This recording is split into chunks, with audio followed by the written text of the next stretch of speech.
Hey guys, welcome to another episode of the Roy Boyz Standard Podcast. I am joined with my brother Will. It's been a minute. We uh Two we we weeks. yeah, we kind of overran our time limit on our podcast, so we had to take a little break. The NFL draft kind of milked up some of our hours, but we're back. And the last time we were together, we were talking new training, and today we're going to talk nutrition. So this is really the first one we've done like solely on nutrition, right? Yeah, I mean, we did that supplement one, but not really like nutrition. Like, Yeah, I mean not full. we've touched on nutrition here and there in other podcasts, because it's all connected and it's all relevant. But this is our first sole episode, standalone episode on nutrition. Maybe like our nutrition master class, not really master class, but a good introductory into nutrition, just to get some base level knowledge out there. Because I think we take a lot of things for granted that isn't necessarily common knowledge to a lot of other people out there. So it's easy to kind of overlook this stuff. But before future shows and we start to dive deeper on stuff, we just kind of need to do our due diligence and lay some groundwork as far as nutrition goes, because we do take a lot of things for granted that a lot of people don't know. Big time. So that's basically what this episode is going to be. So what we're going to do, we got a little outline here.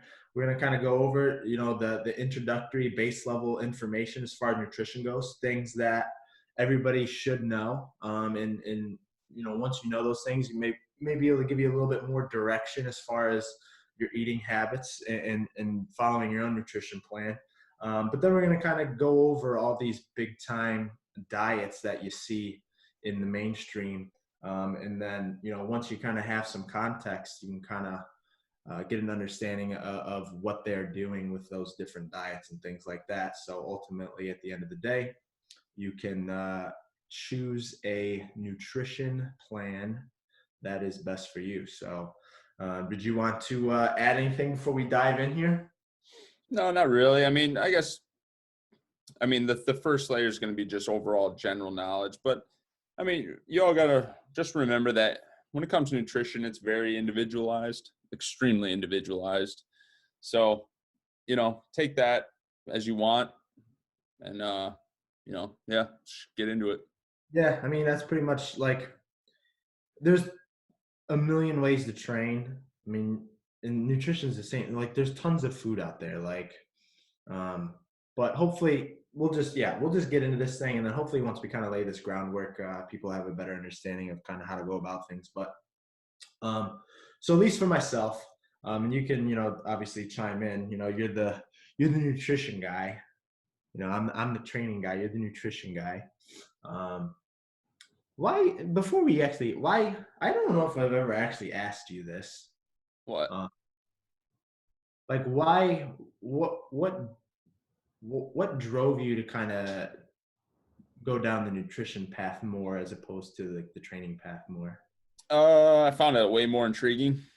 Uh, I Like mean, when it does get pretty interesting. I mean, you can go pretty. That's what I tell about nutrition, man. Like nutrition it can be the simplest thing in the world, or it can get as complicated as you want it to yeah, get. Like, I mean, like it was twofold. I mean, it was like, one, when I started learning about it, like, so when I did precision nutrition with Berardi and started learning like the real intricacies of it and like how food interacts with our cells and stuff like that, I found that way more intriguing than, basically how you find training intriguing when I found it the opposite.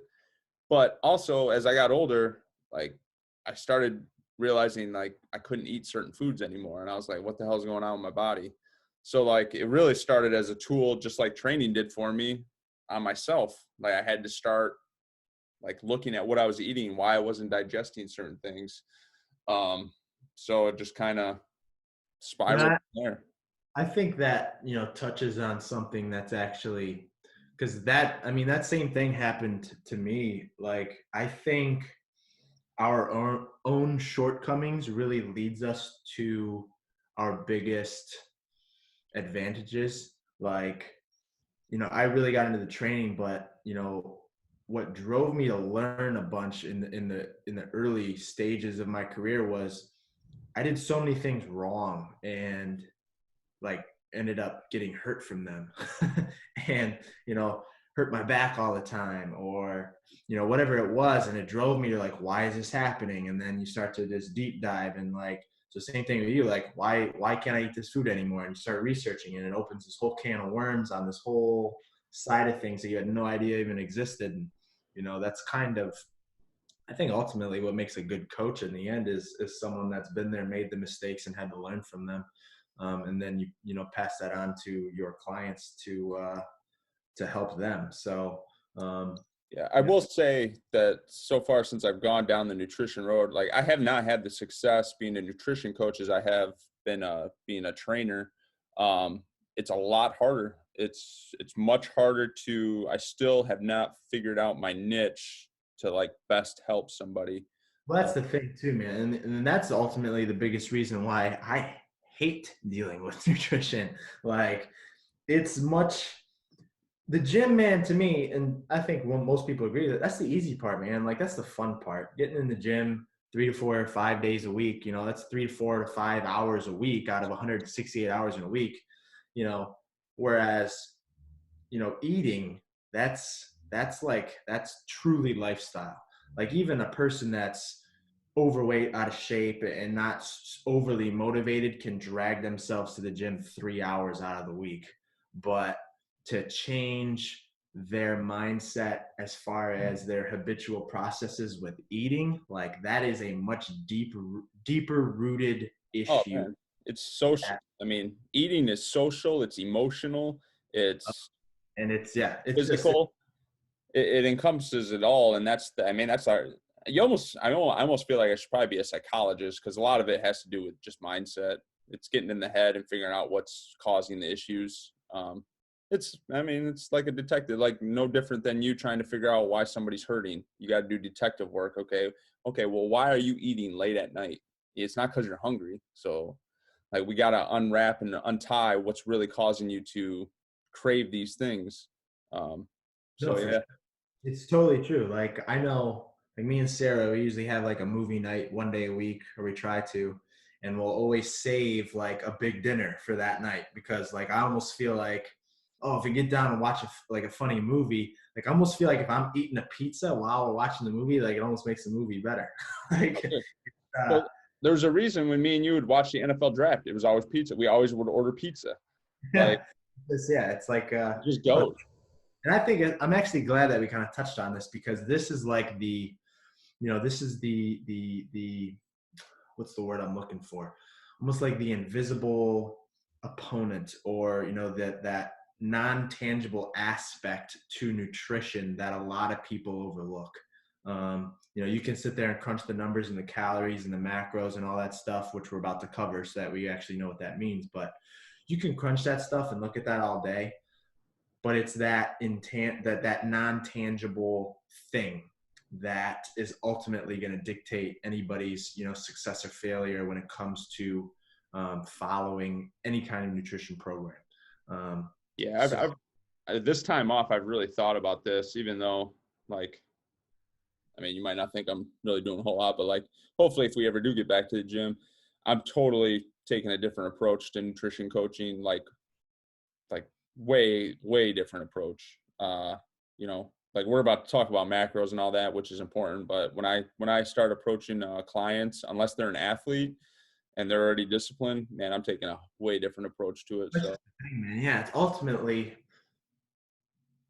you have to find a motivation. And I actually thought about this morning too, like randomly on my walk, like, what you have to do to change somebody's behavior is like, because I was listening to a podcast and they're talking about like, anybody can do what, like people talk about, I'm strong, I'm in good shape, and all this stuff like that.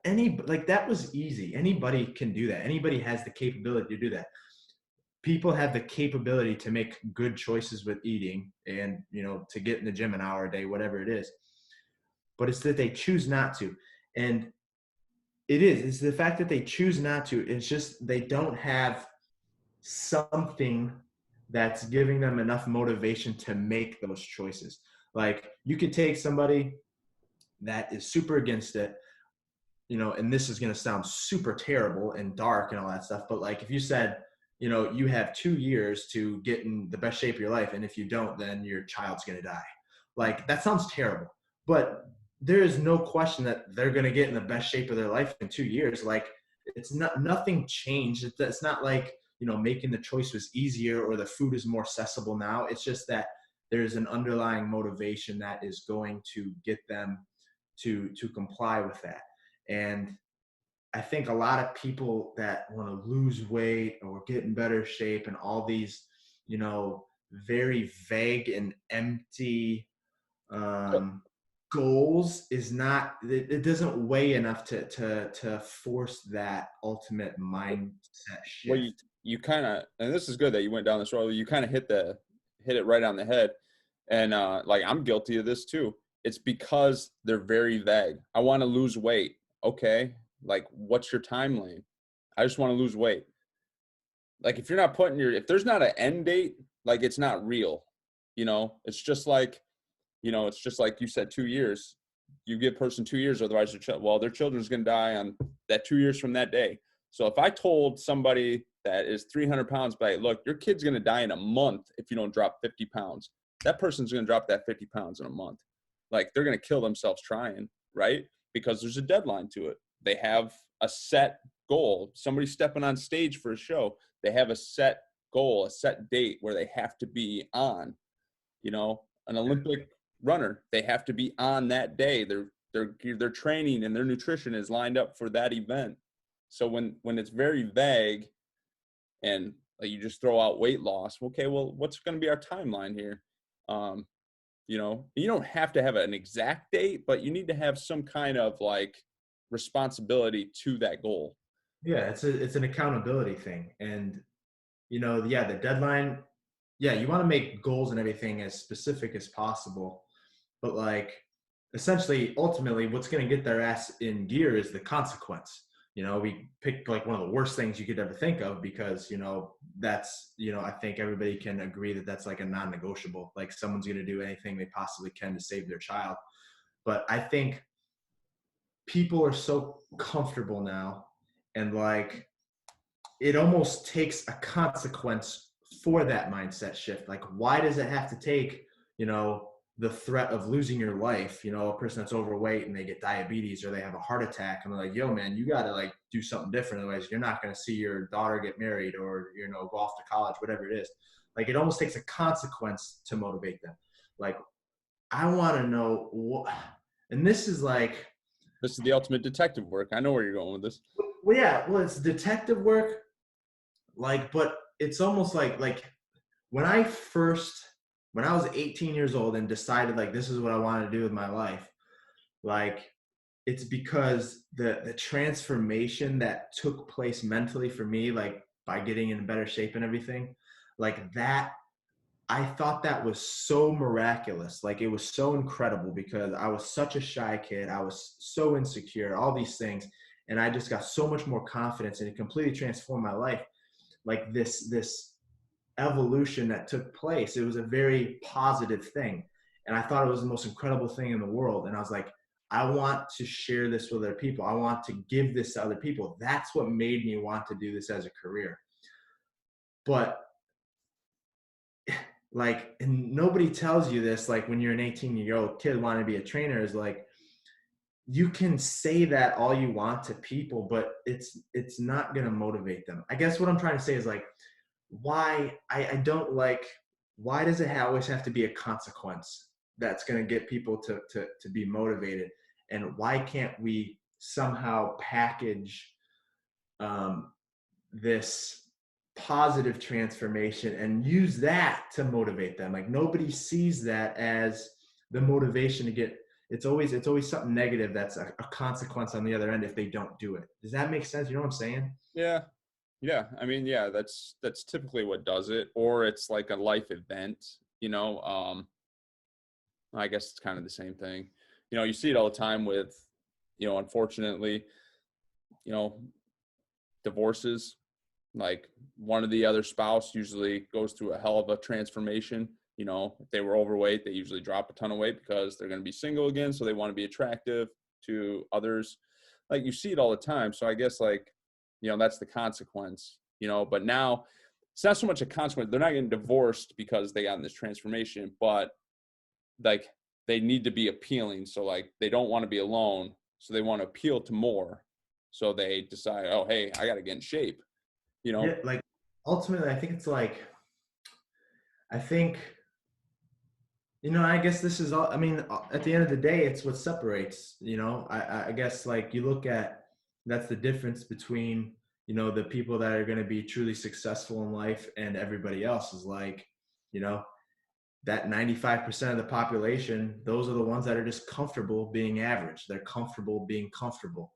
As long as they can maintain their homeostasis and maintain their little bubble of comfort, then they're fine. And it takes someone popping that bubble, that consequence, that negative action to make them get their shit in order. It's a very small portion of the population that can understand like I can be better and even though I'm comfortable and I'm fine, I'm going to put myself through more work. I'm going to put myself through pain and sacrifice and make myself extremely uncomfortable to try and attain that ability to become more or just to become better and progress myself. So, I guess ultimately that's what it comes down to. I mean, I guess that's why, you can't package that, and sell that, you can be so much better. People just don't care because they're comfortable. Yeah. And nobody tells you that when you're an 18-year-old kid, wanting to be a trainer. Because I was like, man, what the heck? Like, look at me. Like, oh my God, it's changed my life. People don't care, man. Like, hey, as long as they're comfortable. You could show an overweight person hundreds of photos of people that you've transformed, and it's not going to mean any of that. I've never looked at a transformation pic as reason why I wanted to get in shape. Like that just wasn't it for me. Like my Yeah. motivation was women. I was a 17-year-old kid who never had a girlfriend. My motivation was strictly to get a girl. You know, that's all I needed. And like, here's the thing too, as a 17-year-old kid, you can attest to this. I was 17. We come from a pretty unhealthy family, you know, like Yeah. I didn't have anybody pushing me to do it. I just did it myself, you know. Like I guess I'll toot my own horn a little bit. You know, I didn't have any knowledge. I had to seek out the little bit that I did have. I did a lot wrong, but I still, at the end of the day, I achieved a goal of losing weight and working out is part of my life, and I've been doing it, Jesus, since I was 17. So, 18 years, like Yeah. more than half my life. Oh, yeah, you passed that. That's a major milestone there, man. We kind of just blew past that. You've now been training longer. You've been training longer than you haven't in your whole life. Yeah.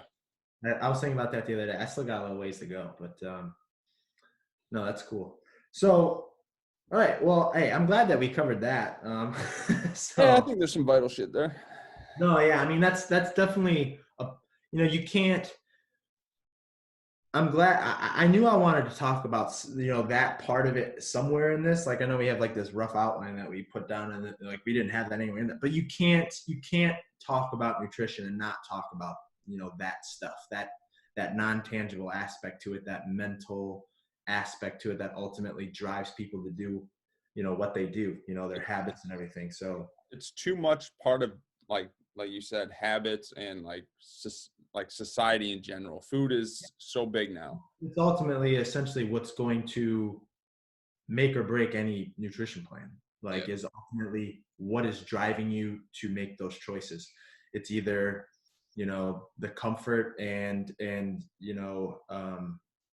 habit of doing what you've always done and just not doing better, or you have to have that something different within you that's going to, because temptation is always going to be there, like Yeah, unless you live by yourself, which still, even right now during quarantine, when like it's a pain in the ass to go to the grocery store, like anybody could still go to Tim Hortons and get some donuts, or order up a pizza. Like it's still just as easy to break, right now. Like you're going to find a way. Like if you don't want to do it, like it's not going to work. So you have to have that something different inside of you that's going to drive you to overcome temptation and break the cycle. So it's I say this all the time. I had a blog post about it. Like it's one choice at a time.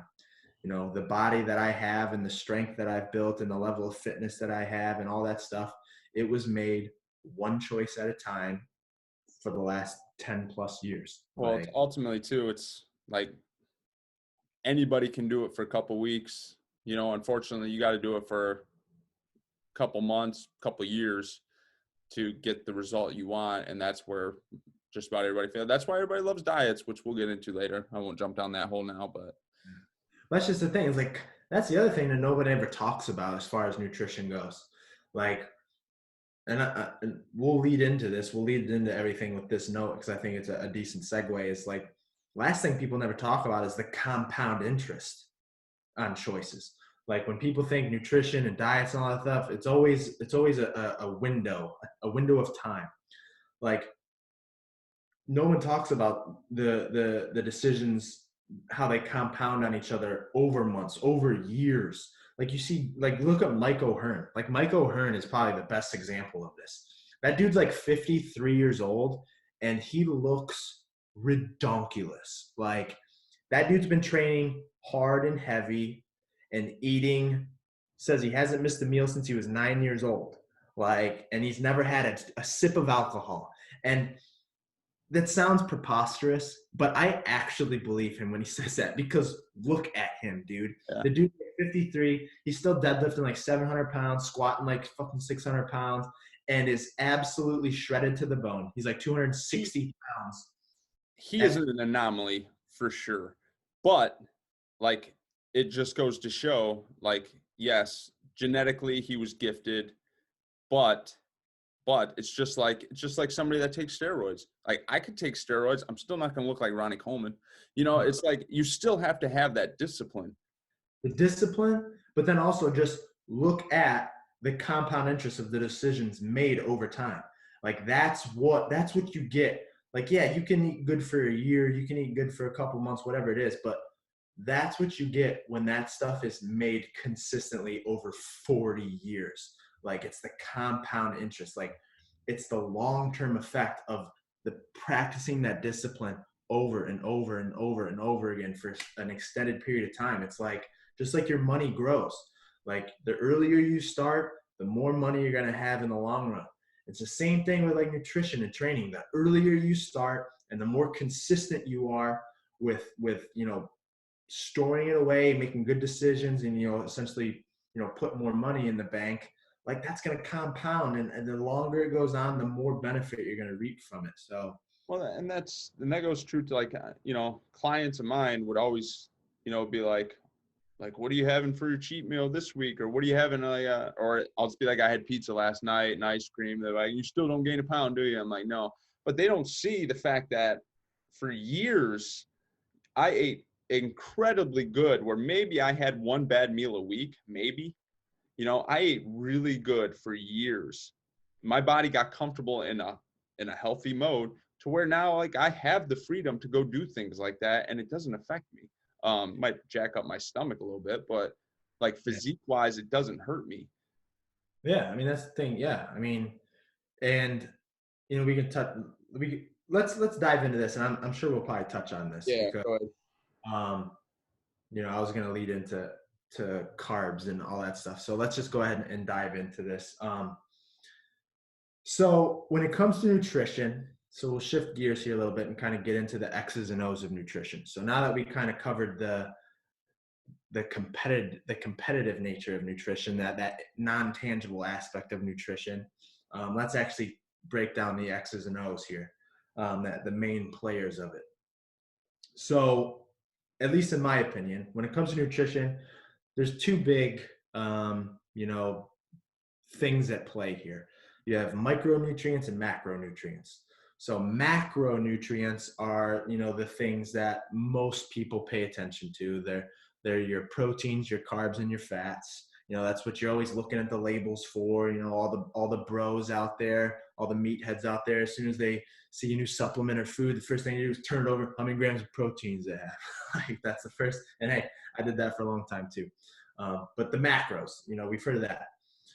But a big shift I've made personally in the last couple of years is focusing on micros, like really focusing on the micronutrition density of food, and that's, you know, your vitamins, your minerals, your phytonutrients, all that stuff, and that's the stuff you're going to get from, you know, real fresh foods like your fruits, your vegetables, your good quality meats. Like try to get the most micronutrition in within the macros that you're eating. You know, that's essentially like, yeah, I can get 50 grams of carbs.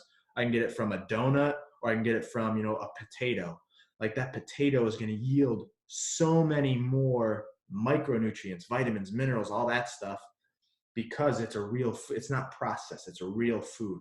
So making smarter decisions like that. So, you know, I've really focused on big time micronutrition last couple of years. And, you know, I think that's a huge overlooked aspect of nutrition. Like, you know, I tell people, if you try to get as many micronutrients in through your diet within your macros, essentially fulfill all your micronutrient needs in as few calories as possible, like you're going to be super lean. Like you're gonna the weight will just melt off. Yeah, I agree.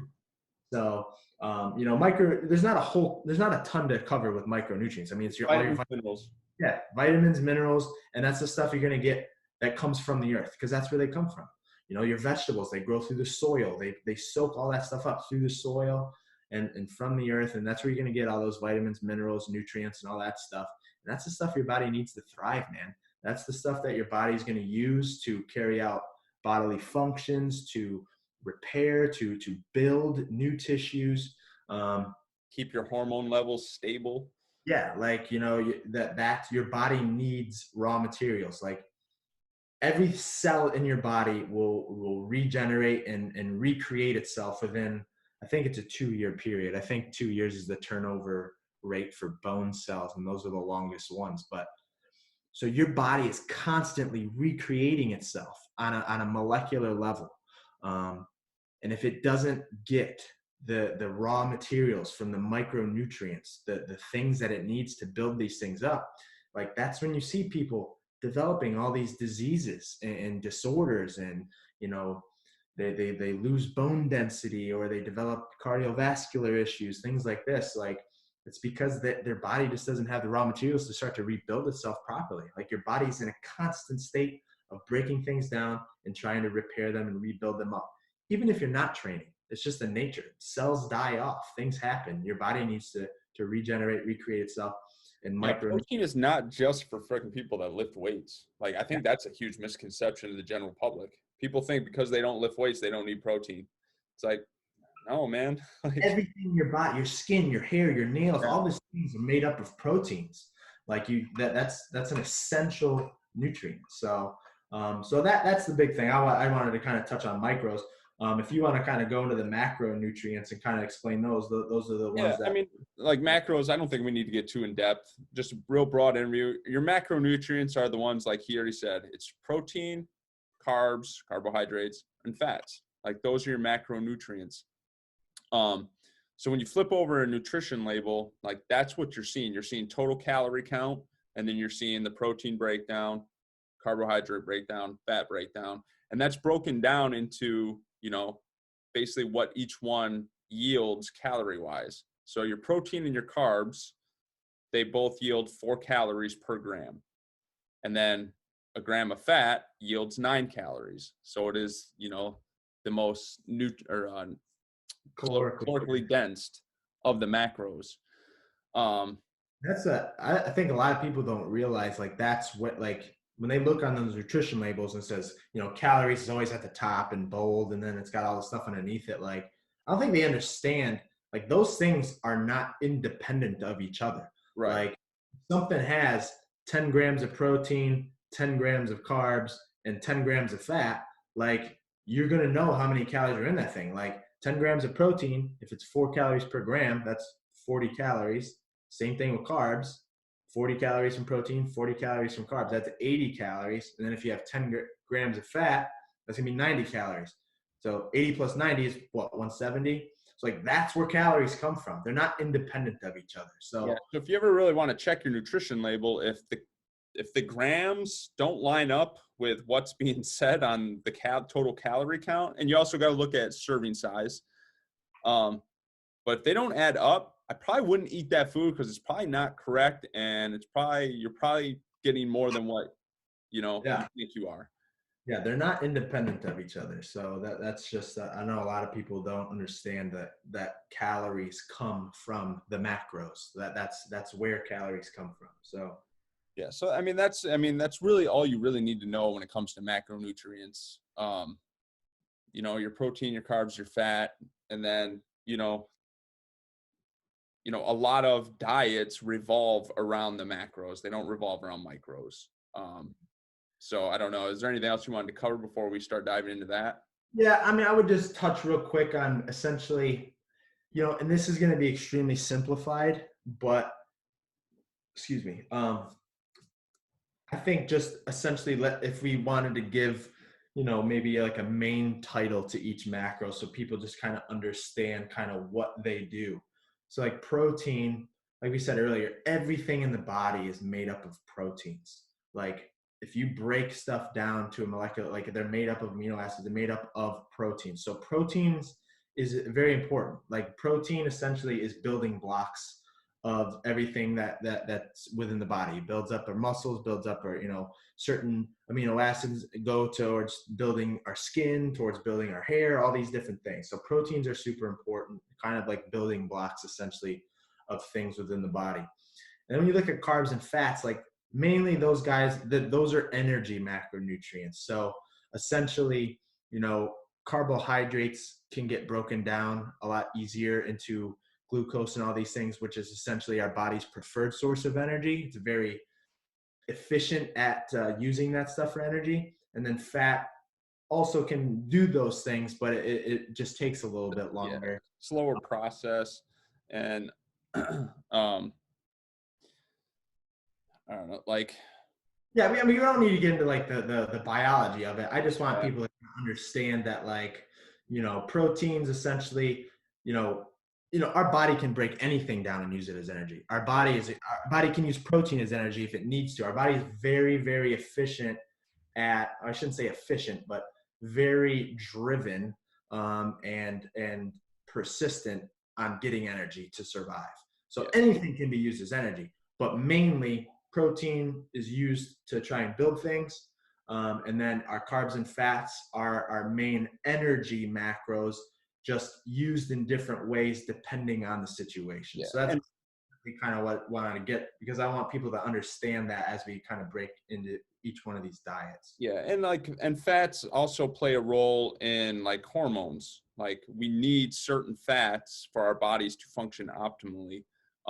Like you hear, like I'm not going to get deep into this, but you have water soluble vitamins and fat soluble vitamins. That means the body doesn't absorb certain vitamins unless there's fat present.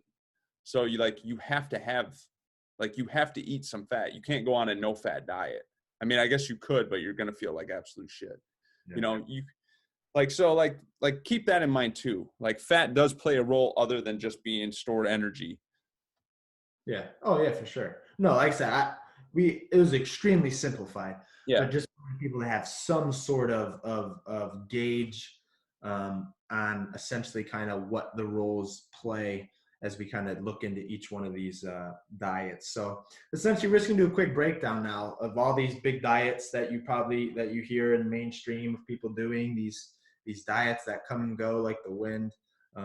So now that you kind of have a base understanding of, you know, macros and kind of what makes up a diet and all that stuff, you have a little bit of context as we look at each one of these.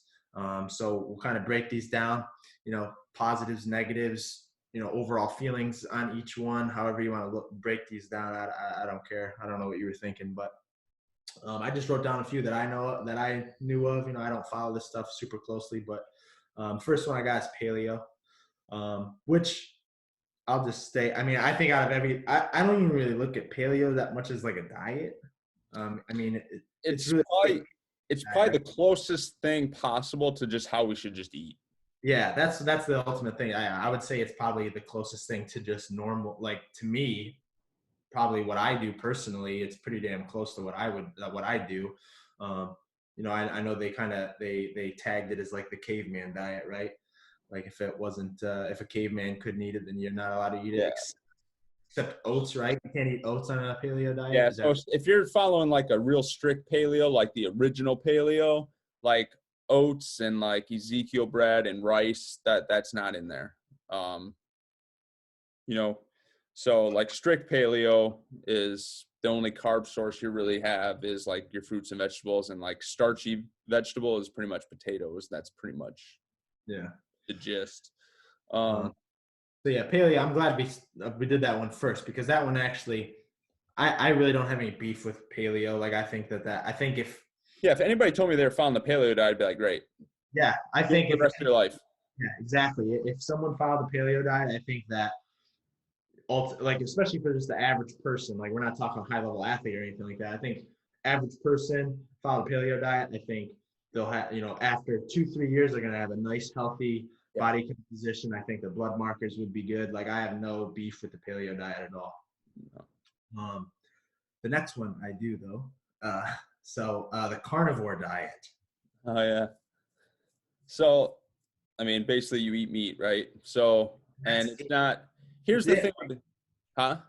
That's it too. It's like Yeah. it's only meat, right? Yeah, it's only meat except, and here's the thing, it is possible and you can be healthy on it. However, you're talking every meat. You're talking organ meats, you're talking the cartilage, you're talking like joints, like you're talking all that stuff. Like you have to be eating everything. Otherwise, you're not going to get those vitamins and minerals. I I'd have to verify it, but I'm pretty sure it is true. But like liver, so like you can, if you eat liver, like you can get a lot of like the same nutrients that you would get from eating fruits and vegetables. Dude, that's so odd to me too, because like, isn't the liver like basically like our filter? Like, Yeah, like I gotta imagine there's got to be a lot of toxins in the liver too, right? I mean, I mean, who knows? But I mean, like, you're talking animals too. I mean, you're not talking about eating human liver. These are animals that are eating from the earth. And that's all they eat. You know. true. Um. So like, yeah, the carnivore diet. But again, like, how many people are going to do that? Well, that's just the thing. Like, that's my biggest beef, with the carnivore diet is like it's just so exclusionary. Like, I don't really like anything that tells someone that they have to stay so far away from any particular thing. Like, I'm a firm believer in the moderation rule. Like everything in moderation, like you're good. And I actually think it's beneficial. And like to be so exclusionary, it's like you can only eat meat. Like that is just it's very odd to me. And I know, I know like a couple more on this list. Like there's special circumstances where someone with a certain condition can benefit from things like these. But like for the average person, that's obviously who we're covering this. Yeah, this is, yeah. I mean, you're talking like, if I had an autoimmune disease or something and like I'm just miserable all the time, I might give the carnivore diet a try. And, if it cures my disease, I'm probably going to stick to it. Yeah. But like that's such a small percentage of people. Right. So, I mean, and I think that's a good segue because I kind of lump this next one in with it. Is the keto diet. And even though I don't think it's as extreme because it's not only one source of food, like you can only eat meat, but obviously it's like it's like zero carbohydrates, right? For the keto diet, another very exclusionary diet that's really, really popular out there. Yeah, I think it's like 70% fat, 15% protein, 5% carbs, and your carbs are strictly vegetables, not fruit, just vegetables, green leafy veggies, um, not potatoes. You know, and it's just it's a lot of fat and very moderate protein. And the thing is too, like if you just like step back and just look at the I don't even want to the idiocy of it. Is that a word? Idiocracy? What am I looking for here? I think uh, I think idiocy is a word. I don't know. I'm making it a word anyway. Like you'll have Stupidity. people, How about that? yeah, you have people like eating tons of bacon and butter and cream, like just like, and then being like, yo, blueberries are bad. You can't have blueberries on it. Like it's like they get so exclusionary and so like drastic with it, and it's just dumb.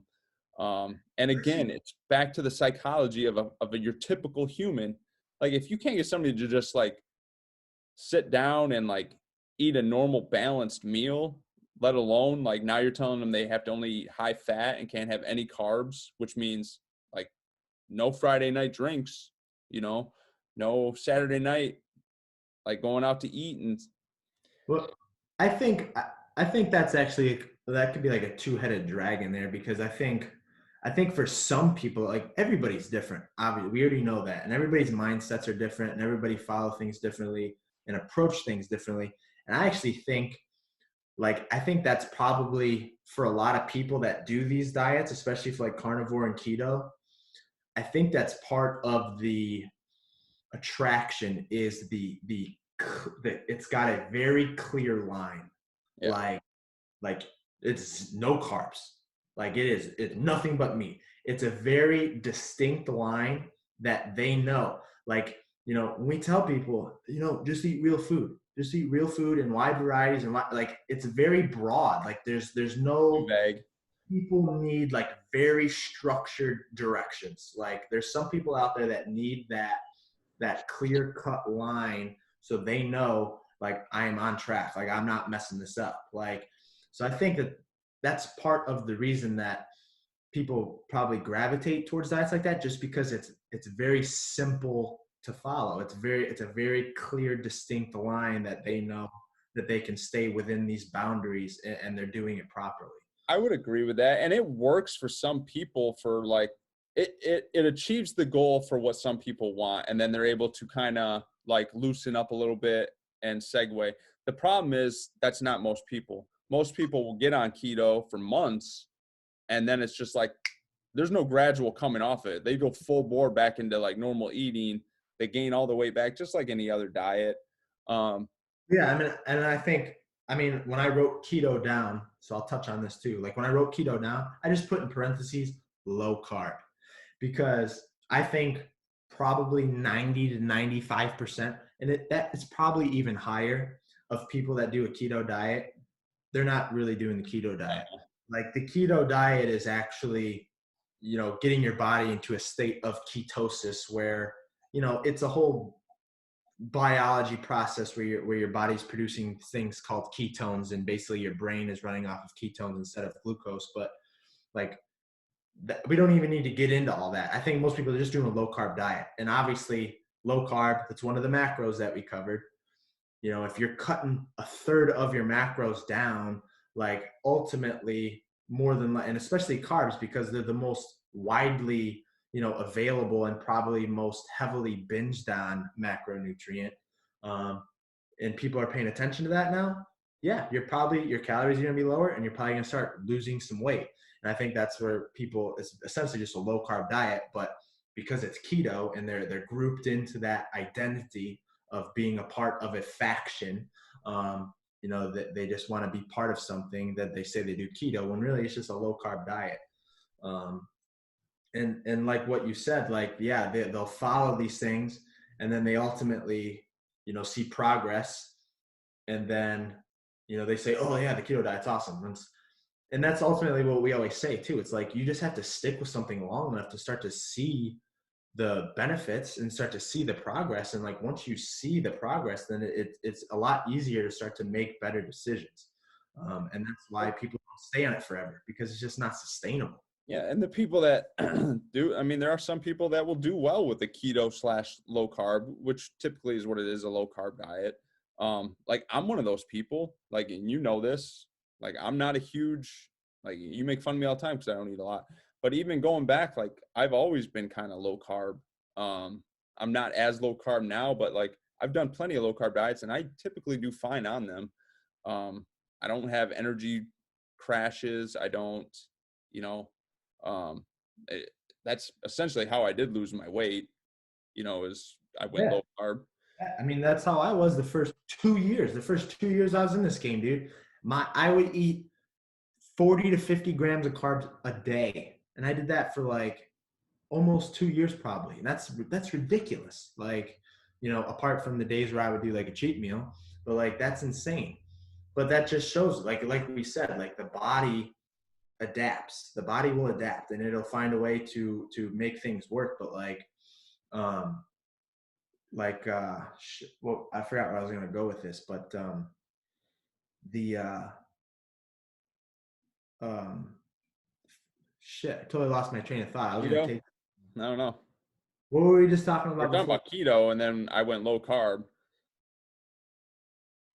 Man, Yeah, well, so it's like hit a wall. I was taking that somewhere, and I completely yeah, I've done just that. stonewalled. But anyway, I mean, that's essentially. So I It'll mean, it'll come to me. Go yeah, ahead. just essentially like keto. Again, it's just one of those Oh, diets. I remember. All right. So yeah, and like you were saying, like yeah, you're pretty low carb now, and you're fine.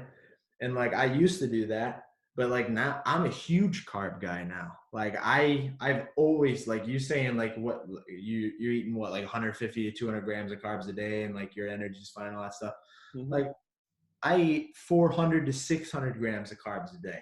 Like and I feel great off of that. So that just shows, and we're brothers. So, our, biology has probably got to be pretty close. And that just shows you even we're super different.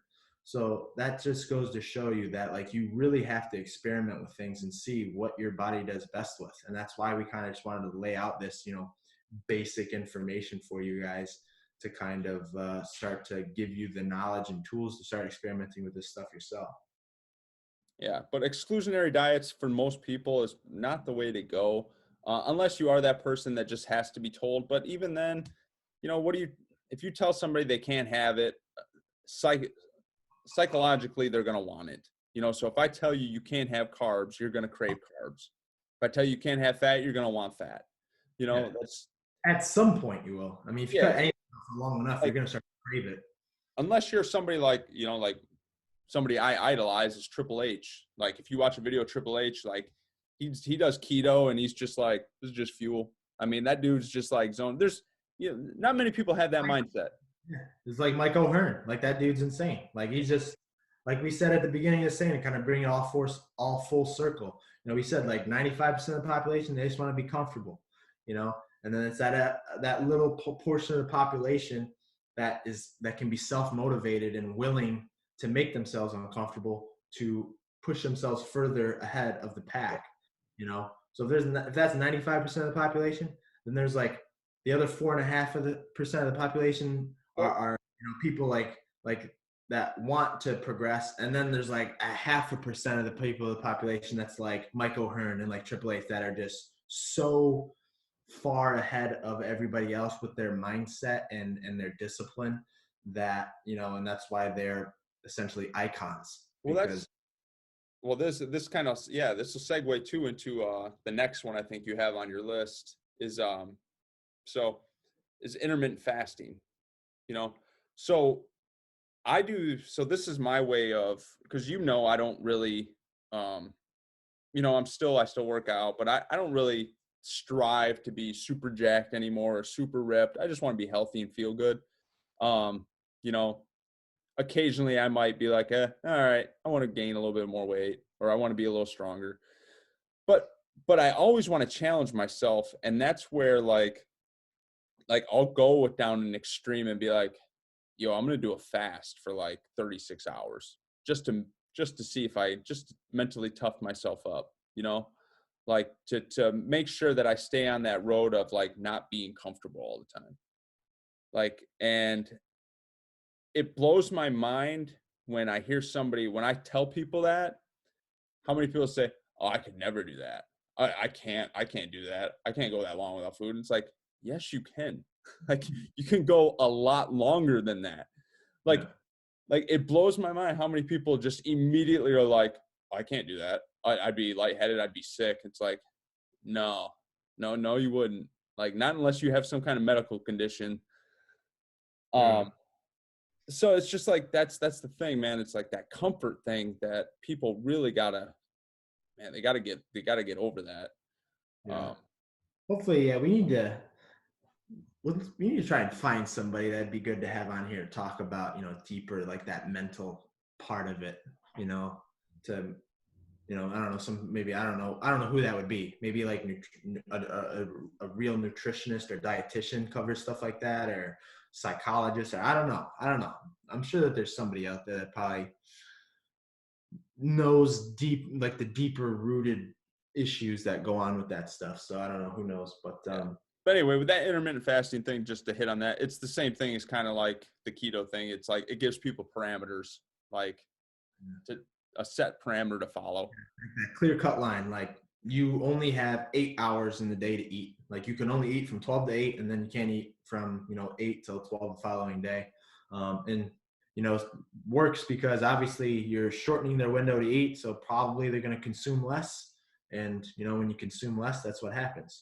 Ultimately, we really didn't touch on it when we talked about calories and all that stuff, but ultimately what dictates gaining weight or losing weight is calories. Like if you're burning more calories than you're consuming, you're going to lose weight. If you're consuming more calories than what you're burning, you're going to gain weight. So it's a calorie game. So intermittent fasting, give people a certain window to eat. More than likely, they're going to consume less calories equals losing weight. And it's very easy, structured way to eat, and that's why it works for people out there. And actually, I did it for a little while, and I don't mind it. Like I don't mind throwing it in every once in a while. I did it for a long while too. Yeah, but I It mean, worked well with my schedule. yeah, and like the reason I liked it before was just because it gave my digestive system a break, because I have to eat a lot to try and put weight on, and I'm a hard gainer, if you want to call it that. If you want to, I actually don't even think those really truly exist. But a lanky guy. It's hard for me to really put a lot of meat on my frame, so I had to eat a lot. And I liked the intermittent fasting because it just gave me a break from having to eat all the time, which was nice. And I mean, the way I structure my stuff now, take my last meal in by 8 o'clock at night, and I wake up and I go for a walk before I eat breakfast. So I'm still going like 12, 13 hours without eating now. So I pretty much almost get, your intermittent fast almost every day. Um, but, uh, but yeah, I mean, that's pretty much all it is. So Yeah, I mean it's definitely not a bad thing, but most people again, you And know, I'll touch on this too, just to kind of round it out. Is like, all these diets that we just covered. Like I said, this is for the average Joe. Like if you're an athlete or somebody trying to optimize performance in any kind of way, like you really don't want to be doing any of these, because like if you're trying to optimize performance, like you need to be fueling your body like to the max. And diets are basically just the opposite of that. Diets are a restriction. There, most diets are to try and consume less in some way, shape, or form to chase some sort of aesthetic goal. So athletes or people trying to optimize performance, like diet isn't necessarily the word I would use for you or put you on any of these, really. So yeah, and that's the other thing too, is like, all we can do is offer nutrition advice because we aren't dietitians or nutritionists. Um, and that's really all this is. But like if you're somebody looking to eat better, like you don't need to worry about macros. You don't need to worry about supplements. You damn sure don't need to look at getting on a diet. What you need to look at is like what you're eating. And if you're drinking 3 Cokes a day, I'm not even saying cut those out, because again, I tell you can't have it, you just crave it more. But maybe you go to 2 Cokes a day, or maybe you just cut it to Diet Coke. So at least you're not getting the calories. Like, I'm not a huge fan of the artificial shit in there, but again, like, it's baby steps for some people. You got to like really walk them by the hand to like really start to get them down a new path. Yeah, I mean, and that's the benefit of talking about just your average Joe, average people is, there really isn't like, athletes and stuff like, yeah, there's an end date. They have a competition or something that they need to prepare for. Like for us living everyday life, like we're not handcuffed by, an end date. Like we got all the time in the world. And I would much rather, take 6 months to gradually make this change. So that way after 6 months, like before you know it, like everything's completely different. And it was very seamless over the course of 6 months. And now you can go on the rest of your life, following this better way of nutrition, as opposed to you hire me, let's just flip everything on its side in 1 week, like cut out all this, cut out all that, add this and add that. And it's so much so fast, such a culture shock that it lasts for about 2-3 weeks, and then you fall right back to the other way, and you're no better off than you were before you came to see me. Like, yeah, you're not, if we take 6 months to do this, yeah, you might not have that dramatic weight loss right off the bat, or you might not have that crazy transformation that everybody wants to post on Instagram and all this stuff. But ultimately, what's going to be more beneficial long term? Like, hey, let's do it very slow and steady, make easy changes over longer periods of time, so it actually sticks. Yeah. So, no, I mean, I think that's good. I think that's probably a good place to wrap it up there. Did you want to add anything else? No, that's about it. Yeah, cool, guys. So, if you found this helpful, if you're watching it, you can like it, subscribe to us on YouTube, subscribe to the show. We're on iTunes, Spotify. I think we're on all the major podcasting platforms. And let us know what you guys think. Let us know if this helped you. And drop some reviews on iTunes. That helps it be seen more. Let us know if you want to. Let us know what you want to see more. I do notice, I didn't tell you this, but our most downloaded episode was our unwritten laws, where we were just screwing around. Yeah. Well. So I don't know. Maybe you guys want to see more of that. I mean, I'm cool with being a goof. Chris likes to give value. He's a little bit more strict than me, but I'm a beacon. I'm a beacon of knowledge. But all right. That's all. So that's all I got. So cool. Thanks guys for listening, and we will see you on the next one. Yep.